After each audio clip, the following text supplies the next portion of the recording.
Well, I follow the same time for adhan, for the prayer, and for starting my fast.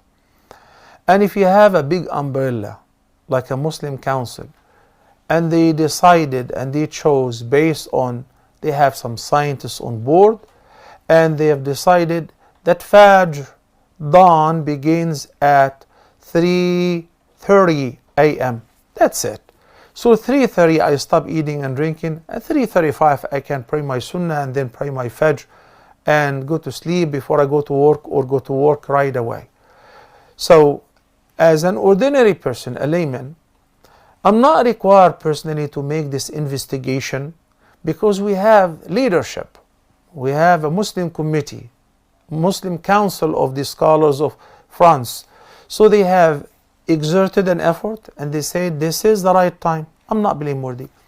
If I don't have any of that, and I looked on my phone and I found Islamic Finder, and it says Fajr in Paris, for instance, at 3 a.m., follow it and you're not blameworthy. But when you say that you follow two different times, like you abstain from eating and drinking earlier and then you pray later, this is way little extreme, and it makes it just difficult for the believers. Allah subhanahu wa ta'ala simply says, وَكُلُوا وَاشْرَبُوا حَتَّى يَتَبَيَّنَ لَكُمُ الْخَيْطُ الْأَبْيَضُ مِنَ الْخَيْطِ الْأَسْوَدِ مِنَ الْفَجْرِ ثُمَّ أَتِمُّوا الصِّيَامَ إِلَى اللَّيْلِ. Bedouins and the people back then, they didn't have angles, they didn't have astronomers, they didn't have any equipments to determine, and they would go out. You know, the darkness of the night has become distinct from the light of dawn. They stop eating and drinking, and that is the time for Fajr. Until it has become the duty of the muazzin to declare, so people quit doing that and they just listen to the adhan. You have a timetable there to follow. If you follow it, you're not blameworthy. May Allah subhanahu wa ta'ala guide us what is best. And my advice to every person who is in the position of being in charge for the ummah. The ummah here, whether magnitude of people, or a small Muslim community in a small little town or village, or in a charge of a group of people, he must fear Allah the Almighty. And if he is not knowledgeable, he should consult the people of knowledge.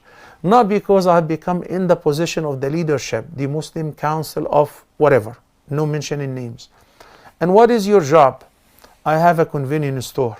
I have actually 20 branches, big franchise. No, I didn't ask you about your source of income and what do you do for a living. What are your qualifications to be in that post to decide for the ummah? That is my point. Are you an astronomist? Are you a alim? Are you a scholar? Are you a faqih?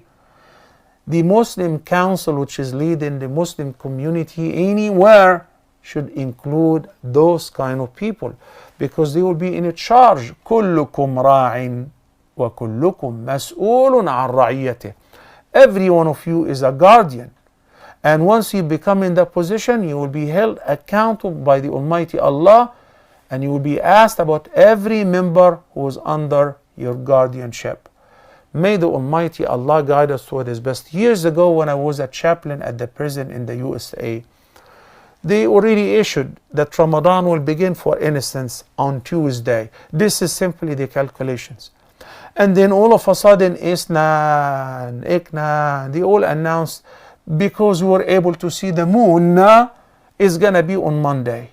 Now, how am I supposed to inform all the inmates about that tomorrow is fasting? The person who pre-decided without considering the act of worship of the moon citation is blameworthy. You don't say 10 years from now Ramadan will begin on that day. Sighting the moon is an act of worship. Determining the qibla, the exact qibla, is an act of worship.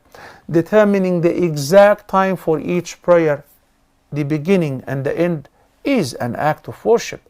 And then when you become in a charge for others, the responsibility becomes greater. You want to shoulder it, you should be fit.